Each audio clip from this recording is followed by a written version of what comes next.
Halo sahabat profesional. Sebelum sahabat profesional menyaksikan cuplikan-cuplikan video dari Virtual Learning Session, jangan lupa yuk untuk di-like video ini, di-subscribe, dan di-share juga ya ke sahabat profesional lainnya. Selamat menyaksikan video ini. Halo, selamat pagi rekan-rekan semuanya. Selamat bergabung di sesi Virtual Learning Session Season ke-6 episode kedua by Foster & Bridge Indonesia. Kali ini saya Nastiti Handayani yang akan memandu webinar hari ini sebagai host dan juga moderator. Saya harapkan semoga hari ini rekan-rekan semua tetap semangat dan juga tetap menjaga kesehatannya ya. Nah, rekan-rekan, terkadang kita mempunyai banyak ide namun sulit untuk diekspresikan secara jelas dan tepat dalam tim kita.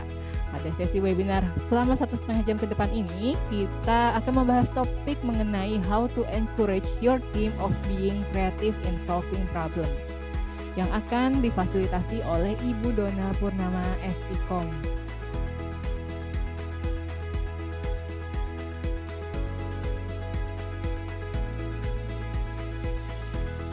Jadi saya sapa sekali lagi, selamat pagi untuk semua rekan-rekan profesional, sehat-sehat semua ya. Mungkin ada yang work from home, work from office dengan situasi kondisi saat sekarang, tapi tidak menghalangi kita untuk terus learning, belajar ya. Walaupun online seperti ini, banyak hal yang kita tentu dapat mengambil poin-poin untuk pengembangan karir kita. Jadi saya menyapanya dengan rekan-rekan profesional. Topiknya adalah how to encourage your team of being creative in solving problem. Ya. Di sini ada kata kunci encourage. Sebenarnya kalau saya mau lihat di sini encourage. Encourage itu kalau rekan-rekan profesional paham, menurut rekan-rekan encourage itu apa? Coba maknanya. Boleh chat di kolom chat. Ada di kolom chat Bu, Ibu Ririn. Ya. Bilangnya memberi semangat. Oke, terus apa lagi? Ada lagi? Ada yes. Dari Hernur memotivasi. Yes. Jakob menstimulus. Ya. Stimulus. Oke ya. Dari Ibu Gita mendorong. Ya, mendorong. Mantap, bagus. Saya suka sekali. Jadi semua langsung melek, pleng, encourage gitu. Kalau dengar kata-kata encourage kayaknya seneng banget gitu, kayak ada spirit gitu, ada dorongan. Apalagi kalau rekan-rekan profesional dalam kehidupan atau aktivitas pekerjaannya memimpin tim. Kalau dibilang memimpin tim, berarti posisi rekan-rekan profesional adalah leader. Nah, gimana sih kita bisa mendorong, kita bisa memberikan spirit, terus ada lagi stimulan, tadi ada yang menjawab seperti itu ya, kepada tim. Supaya bisa memecahkan suatu masalah secara kreatif. Waduh, luar biasa ya. Jadi terima kasih nih rekan-rekan yang sudah take di... Tadi kan istilahnya diibaratkan adalah laci nih Bu ya, tadi ya, tidak bisa dibuka. Nah, kalau biasanya ada dalam suatu organisasi ataupun perusahaan ada permasalahan yang memang dari dulu masalahnya sama, itu saja, dan selama ini belum ketemu nih jalan keluarnya. Kira-kira apa yang harus dilakukan Bu? Oleh leadernya baik maupun juga oleh anggota timnya Bu? Ya, kalau kita bicara lebih besar ya dalam organisasi perusahaan ya, ini udah lama gitu ya. Jadi ada istilah dipeti eskan gitu. Akhirnya karena nggak ada yang berinisiatif menyelesaikan gitu kan, akhirnya dipeti eskan, dibekukan gitu masalah. Ya, ada seperti itu. Terus mau diangkat lagi nggak? Itu pasti bisa diangkat lagi apabila ada individu yang peduli. Dulu tuh masalah ini belum ditangani ya, gitu. Jadi intinya seperti ini dalam organisasi besar. Kalau kapasitas kita tidak menyentuh area yang sangat krusial seperti itu, ya kita tidak usah ambil. Ya. Jadi ada problematika yang memang menjadi satu porsi dari top manajemen saja. Atau ada satu masalah problematika yang menjadi kewenangan presiden direktur saja atau bahkan owner saja yang harus melesaikannya. Ada seperti itu. Jadi kita perlu juga melihat masalah itu kewenangannya siapa. Tetapi masalah tim yang memang berhubungan dengan operasional kerja kita sehari-hari itu mutlak kita harus selesaikan. Ya, jadi ada masalah yang terus nggak diselesaikan, itu kita lihat itu masalah kewenangan siapa pada akhirnya. Tapi kalau yang menjadi daily rutinitas sehari-hari yang menyangkut operasional biasanya, itu mutlak harus kita selesaikan. Nah, contoh yang operasional sehari-hari, alat kerja. Contoh, komplain tamu. Contoh, komplain nasabah. Nah, itu yang memang sehari-hari harus diselesaikan mutlak. Ya, jadi seperti itu kalau untuk menjawab apa yang disampaikan Mbak Nastiti. Nah, kalau nggak ada pertanyaan, kita lanjut aja dulu ya Mbak ya.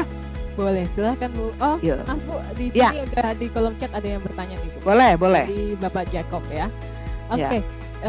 Jika kita sebagai leader sudah menjalankan fungsi leader dengan baik, tapi pada suatu kondisi memiliki atasan yang punya karakter cari aman dan gemar cuci tangan, gitu. Bukankah itu menjadi penghambat proses pengambilan keputusan? Bagaimana? Betul.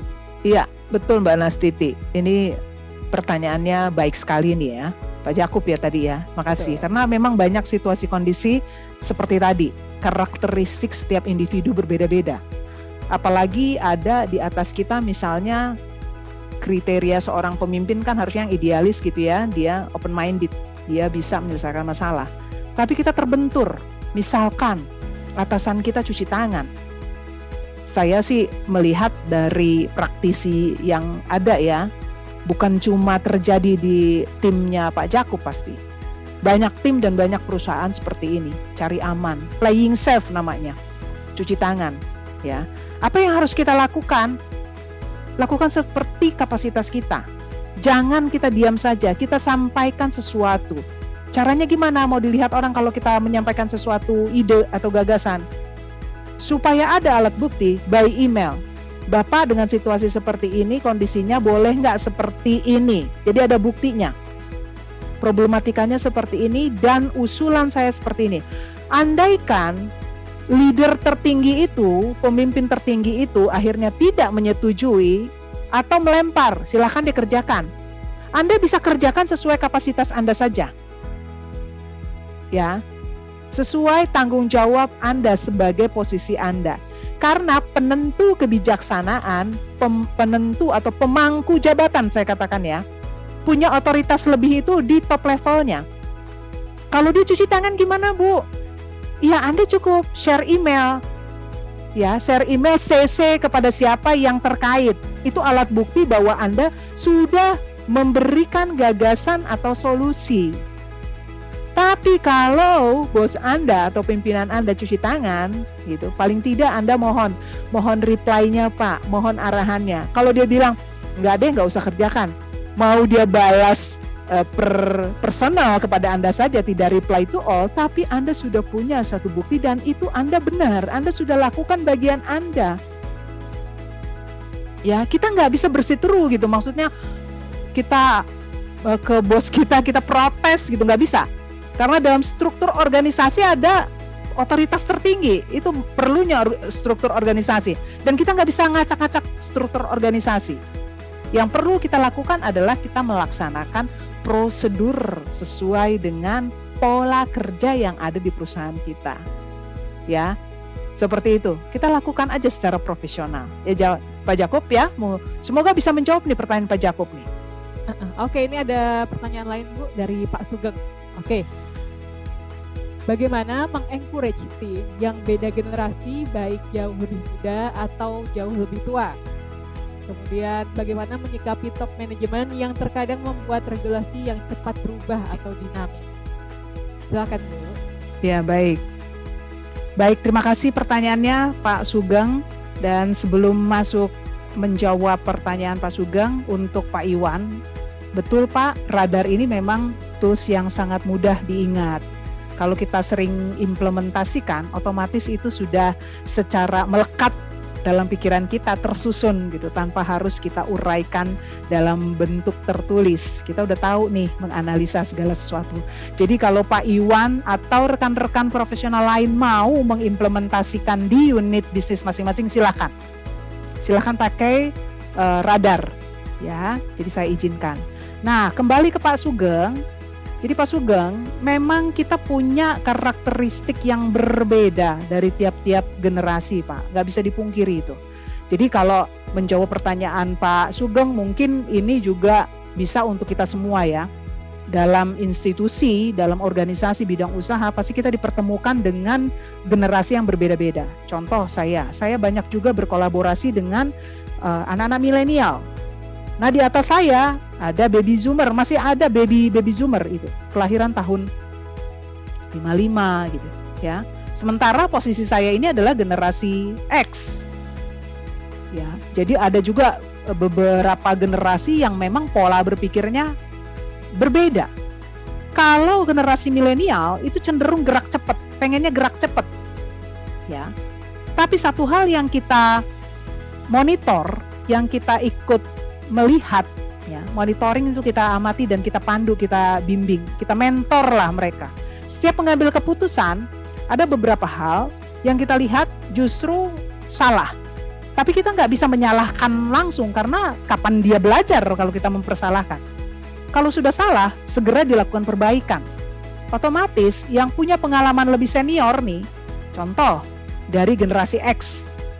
Oh, pengalaman saya dulu membersihkan pakai chemical ini misalkan. Ya, diajarkan, diberi latihan. Terus anak milenial ini, generasi milenial akhirnya terima. Oh iya ya Bu ya, nggak bisa ya pakai yang ini ya. Iya, karena apa? Mungkin komponen ini nggak kuat pakai chemical yang itu. Jadi kalau dulu pakai yang soft, nodanya terangkat, tidak merusak, misalnya gitu. Ya, contoh ini buat memberikan satu pemahaman kepada kaum milenial, karena kita berkolaborasi adalah mencari sebuah dinamika yang sehat. Ya, artinya apa? Saling mengisi, melengkapi. Kita sebagai rekan profesional itu punya respect juga terhadap generasi-generasi. Ya. Kita perlu tahu berapa persen sih generasi X yang ada di tim di perusahaan kita? Berapa persen atau berapa banyak sih milenial? Kalau banyakkan milenial ya kita kasih kesempatan dia untuk berkreasi dan sebagainya, tapi monitoring tetap dilakukan oleh yang senioritas. Seperti itu. Jadi tetap berkolaborasi dengan baik Pak Sugeng. Ya, semoga bisa menjawab pertanyaan Pak Sugeng. Bagaimana kira-kira Pak Sugeng? Oke, Pak Sugeng. Bagaimana tadi tanggapannya? Yang halo? Iya, silakan Pak Sugeng. Kalau yang perubahan di top management yang terkadang terlalu cepat berubah atau dinamis gimana? Ya kita sikapnya beradaptasi. Kata kuncinya tadi kan kalau situasi kondisi berubah gitu ya. Jadi di atasan kok cepet banget gitu. Kita dituntut, memang itu dituntut, kata mutlak. Jadi kita respon terhadap perubahan, kita beradaptasi terhadap perubahan, kemudian kita kontrol perubahan tersebut. Gitu. Jadi 3 kunci. Jadi seperti tadi di slide saya sudah share, Pak Sugeng, dalam menghadapi persoalan, apapun persoalan itu, kata kuncinya seperti ada 3 alur ya. Pertama responsif, ya kita cepat tanggap. Kemudian ada di bawah itu adaptability, ya, responsiveness, adaptability. Jadi kita cepat beradaptasi dengan perubahan yang terjadi. Apalagi masa-masa yang nggak bisa ditebak saat sekarang. Ya, kemudian yang terakhir kontrol. Kita kontrol kemampuan diri kita, ya. Karena kalau kita bisa kontrol, berarti kita bisa manage diri sendiri dan kita bisa manage situasi. Jadi responsiveness, adaptability, control. Ya, contohnya seperti ini Pak Sugeng. Ada satu perubahan kemarin hari karena saya praktisi terjadi. SK perubahannya itu mendadak, baru dikirim hari Minggu. Ya. Disosialisasikannya secara general di grup. Nah, menerjemahkan kalimat keputusan itu di grup kan banyak yang sensitif, salah tanggap dan segala macam, karena di situ ada kalimat dengan situasi pandemi Omikron yang semakin tinggi, karyawan silahkan memilih mau work from home atau work from office. Ya disuruh pilih, ya semuanya milih untuk work from home. Tapi ternyata top manajemen itu bermaksud harus ada yang in charge, salah paham gitu. Nah, kita harus beradaptasi nih dengan situasi kondisi seperti itu. Oh ya udah deh, siang-siang siapa yang mau berangkat akhirnya standby, berapa orang dibagi 50% misalnya. Ya mendadak. Tapi kita harus adaptasi dengan SK itu karena tidak ada sosialisasi dari jauh-jauh hari ya. Kita tetap respon. Oh, berarti maunya begini gitu. Dan kita kontrol terhadap apa? Protokol kesehatan. Jadi rangkaiannya 3 itu. Apapun perubahan yang cepat, terus pergantian pimpinan, misalnya atasan kita mendadak dicabut gitu posisinya, dapat jabatan baru, posisi baru, orang baru yang kayaknya bertolak belakang sama kita. Terus apa yang harus kita lakukan? Kita respon sama orang tersebut, terus kita beradaptasi dan kita kontrol situasi yang terjadi dari kebijakan yang baru itu. Ya, semoga bisa menjawab ya Pak Sugeng ya. Ya Bu, Bagaimana Pak terima Sugeng? kasih atas jawabannya. Ya, Bu Ririn, DM saya nih. Bagaimana menyikapi leader yang justru lebih santai, kurang greget, kurang inisiatif, tidak kreatif, dan hanya mengandalkan anak buah yang lebih aktif? Wah, ini keren nih, karena juga terjadi di banyak institusi, Mbak Ririn. Banyak yang seperti itu, Mbak Ririn. Jadi, apa sih yang harus kita lakukan gitu ya? Seperti yang tadi, ada yang tanya di awal tadi, Pak Jakob gitu ya. Pak Jakob kasusnya cuci tangan malah. Orang yang santai itu juga kita lihat pembawaannya apa enggak. Ukuran daripada leader yang benar-benar bagus adalah leader yang produktif, menghasilkan result yang bisa dinikmati tim. Itu ukurannya sebenarnya. Jadi kalau dia santai, dia kerja pembawaannya santai, tapi resultnya ada, ya kita harus apresiasi gitu. Udah kita ini aja lah, slow motion aja kerjainnya, tapi resultnya banyak. Contoh, target penjualan tercapai, ya berarti kita apresiasi. Yang parah adalah dia udah santai, itu result nggak ada. Ya seperti dunia mau runtuh ya, dia nggak greget. Terus dia ngandelin aja, Rin kerjaan ini, Mbak Ririn aja yang jadi andalan. Lama-lama capek. Sehat nggak situasi seperti itu? Nggak sehat. Lihat kapasitasnya. Kembali lagi kepada keputusan, karena life is choice. Apakah kita masih mau setahun, 2 tahun, 3 tahun ke depan bersama bos itu? Ya kita harus terima kenyataan. Tapi biasanya itu ada hukumnya, saling menular. Jadi otomatis kita ketularan tuh. Kita jadi pasif. Antar dulu deh, bapak aja nggak ngasih keputusan. Biarin aja deh, bapak aja diem aja. Kita ikut akhirnya. Jadi ada tuh yang namanya kebiasaan-kebiasaan itu menular, ada.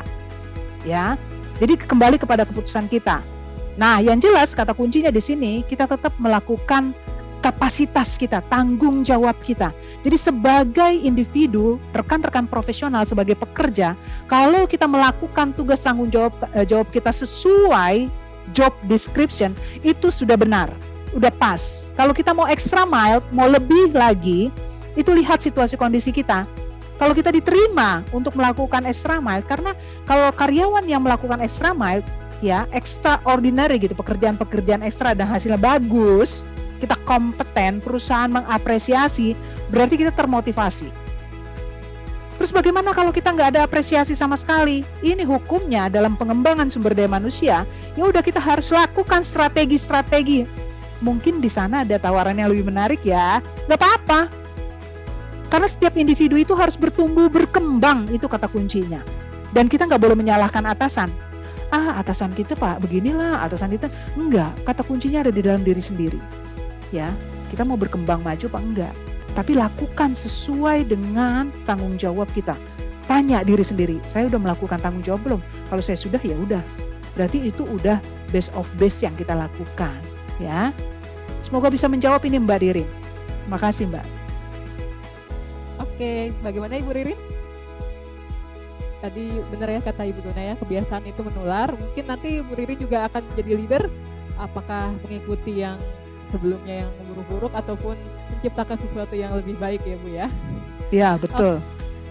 Bagaimana cara yang efektif dalam blend in komunikasi antara baby boomers yang terbiasa bercerita tentang kisah sukses masa dulunya nih Bu, dengan cara yang dulu, dan dengan generasi milenial yang berpikir dan bertindak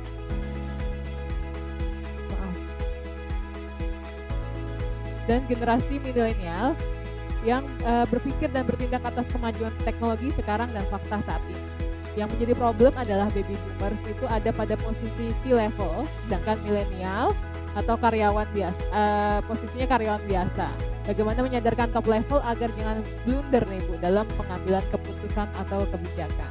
Nah, itu yang dihadapi sekarang nih, ya, karena nge-mix nih. Posisi milenial, baby boomers itu nge-mix, selalu nge-mix sampai sekarang. Dan kenyataan di lapangan, karena saya juga praktisi, itu lebih banyak karyawan-karyawan kita milenial. Nah, milenial ini juga banyak yang dari sekolah lulusan-lulusan luar negeri gitu. Bagaimana sih mengkolaborasikannya supaya harmonis? Nah, kita individu harus saling mengisi melengkapi, itu kata kuncinya. Supaya persoalan-persoalan bisa terselesaikan dengan baik. Jadi milenial ini harus bisa menerima cerita-cerita dari si baby boomers. Karena baby boomers karakteristiknya pada dasarnya senang didengerin. Kalau dia nggak didengerin, dia akan marah dan take note.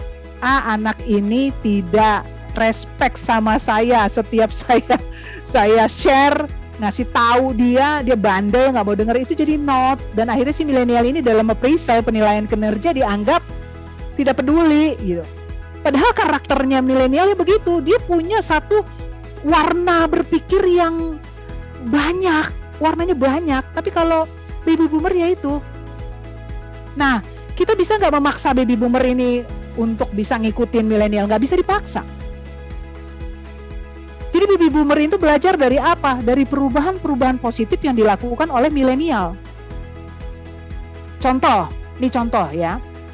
Atasan top level saya itu baby boomer. Nah, yang membangun, yang develop komponen belajar mandiri, kita punya e-learning, di-develop itu dalam sistem, di-create. Kita tidak beli dari luar, di-create sendiri.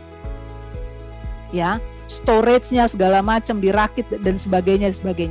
Nah, si baby boomer ini hanya ngomong, maunya begini, recordingnya begini, ini begini, dicatat tuh sama milenial. Akhirnya dibikin. Begitu sudah jadi, trial, di-share nih linknya. Ayo kita praktek. Wah, bagus ya. Baru dia mau terima. Jadi si baby boomer ini harus pembuktian. Kita tidak bisa menentang baby boomer lagi seneng cerita. Kalau dulu ya, nah itu tuh ciri khasnya.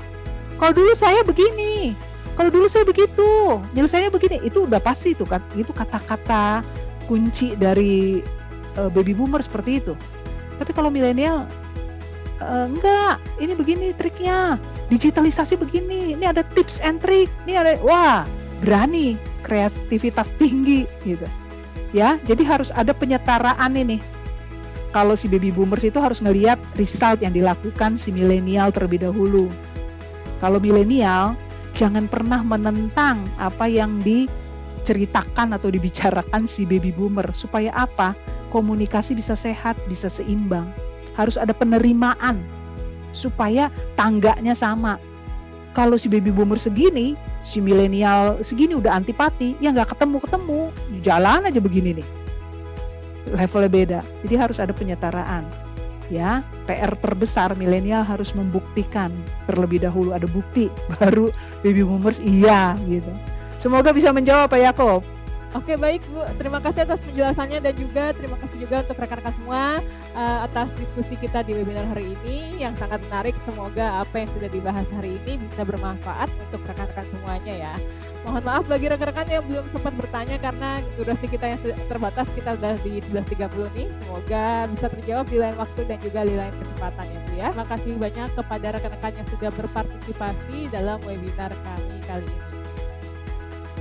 Oke, saya ucapkan selamat siang dan selamat beraktivitas kembali. Stay safe and healthy. Sampai jumpa. Bye.